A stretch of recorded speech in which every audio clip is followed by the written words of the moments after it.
Welcome, you're listening to John Hyman from Commercial Real Estate Online. This is a video that we provide to our commercial agents and brokers around the world to help them with ideas when it comes to growing their business and perhaps working within the commercial sales, leasing or property management market. Now in this brief video I want to talk about commercial commissions, that is the commissions that apply to the sales, leasing or property management process.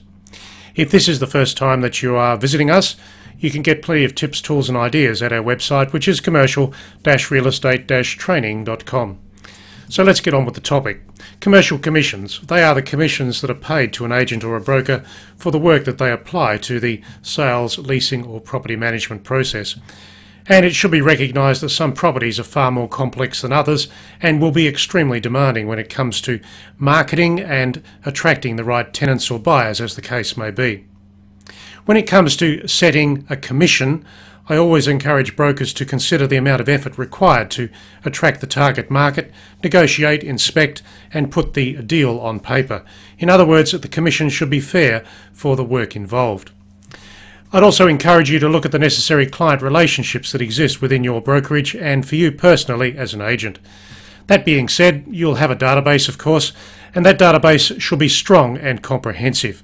I would expect every broker to have at least 300 to 600 people within their database, and for that database to be extremely accurate and up to date. Now that takes effort over time, and of course every broker or agent without doing this will struggle in the marketplace. The database is critical to growing the client relationships, and from client relationships deal opportunities are created, and from that of course you get commissions. Every client will give you some opportunity over time. Of course there will be referral opportunity for those clients that you have served before quite well. They're likely to refer you to other people that you can work with in sales, leasing or property management. And lastly, there'll be repeat business from quality clients. Those are the clients that have portfolios or multiple opportunities for service over time. It can be said that a leasing opportunity will normally lead to a sale over a period of time, perhaps a few years. And a sale opportunity can lead to a property management opportunity, so you have to look at the big picture. And of course the commissions that you charge should be relevant to the variables of the long-term relationship. So as I said, the client relationship is built from a database.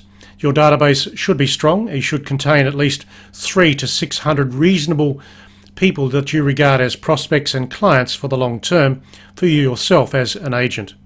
Of course, chase the referrals where appropriate with those clients, and you may choose to reward those clients for the referrals that they provide to you, but that's your choice, and you need to look at the laws that relate to that practice in your area. And of course, repeat business is available with the good clients and the prospects that you serve. So that's the client relationship side of it, as far as serving them and of course creating commission relationships with them. You will need to get the legal appointment to act from the client. Don't attempt to serve them without that appointment to act in place and fully accurate, relevant to the property and the services to be provided. So let's go back to some other topics here. When you look at, let's perhaps say the easiest part of the market to work in, and that is leasing. Leasing commissions are always available for brokers and agents to pursue. If you focus on the quality side of the market, there will always be leasing deals to create, attract, and of course there are vacancies out there. The vacancy factors in your market should be assessed for opportunity. Work on the quality properties that are out there. Quality properties always create tenant inquiry, and of course you will need to know the market conditions as part of that. Market conditions relate to the types of rent that are out there, the vacancy factors, the amount of inquiry coming in, and the supply and demand of other properties coming up. So look at the tenant types that are relevant to the property. Let's say you have attracted a listing to your agency, to yourself as a broker. You need to look at the tenant types that will be suitable for that particular listing. And of course the target market will then allow you to tap into the tenants that are out there today in your town or your city. The vacancy factors will have an impact on tenant inquiry, so understand the linkage. Understand what tenants are looking for and what they're inquiring about today. The supply and the demand of property in your market will be relevant to the speciality and the location. The supply and the demand is the amount of new stock coming into the market. Of course, if a lot of stock is coming up through new developments, it will mean that the the rentals could be impacted, and also incentives will occur from a leasing point of view. So be careful. Look at the supply and demand factors, and if you can see an oversaturation of vacancy factors coming up, then deal with it and adjust your marketing efforts accordingly. And lastly, I will say project leasing is something to look for where possible. Project leasing is where you're working on a number of properties within the same single building, and you will be working for the one client. So if they have developed a new property, they may seek to get your services to help them lease a number of premises within the one property itself. And of course, over time, that can be very rewarding.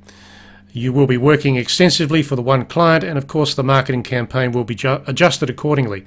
Your project leasing fee is likely to be less on an individual basis per transaction because you've got a number of other properties to work for within the one major building. So now let's look at some sales commissions. To assess sales commissions in the market, you need to look at the time on market that's relevant today, that is the amount of time that it takes for a property to sell.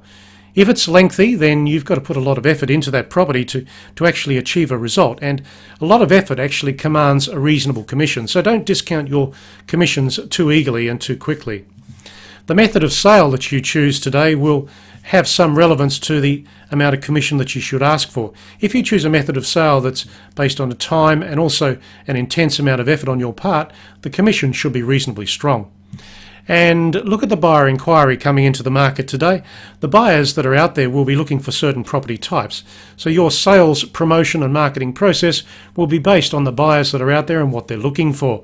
If you know that you've got a quality listing, there will always be good inquiry. So understand that fact and work with it. Now, your sales commissions may be impacted by the competition. Some of your other agents and brokers that are out there may be choosing to discount simply to attract the client to their services.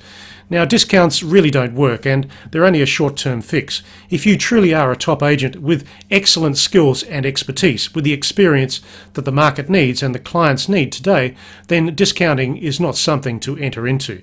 Be the best agent. Show the client exactly how you can bring them benefit. That's what this industry is all about.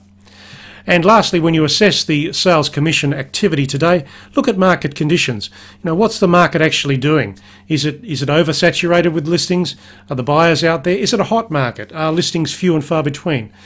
Your commissions will be dictated by market conditions, so understand what's going on as far as those market conditions today.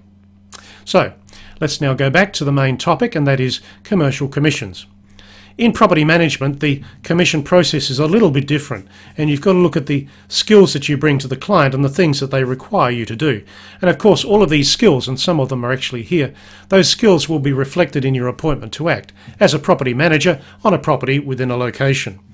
You should, of course, have that property management appointment legally signed, correct for the property, the client, and the services to be provided.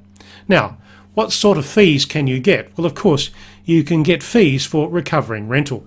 That will be lease rent, but also don't overlook the activities of recovering outgoings.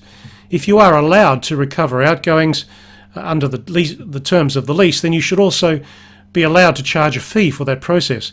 It's just a similar amount of effort required to collect outgoings as there are to collect lease rent. And of course you will have the different types of lease rent, which will be net and gross. Outgoings are different issues within the lease recovery process, but you've still got to recover them. So in my view, that requires a fee. You may choose to charge a management fee for the recovery of rent. You may also choose to charge a management fee for the recovery of outgoings. Think about it. See what's going out there and provide the right fee structure for the amount of effort that the client requires of you. Now let's have a look at another topic, facility management. That is the management of the building, the tenants and things that go on there every day.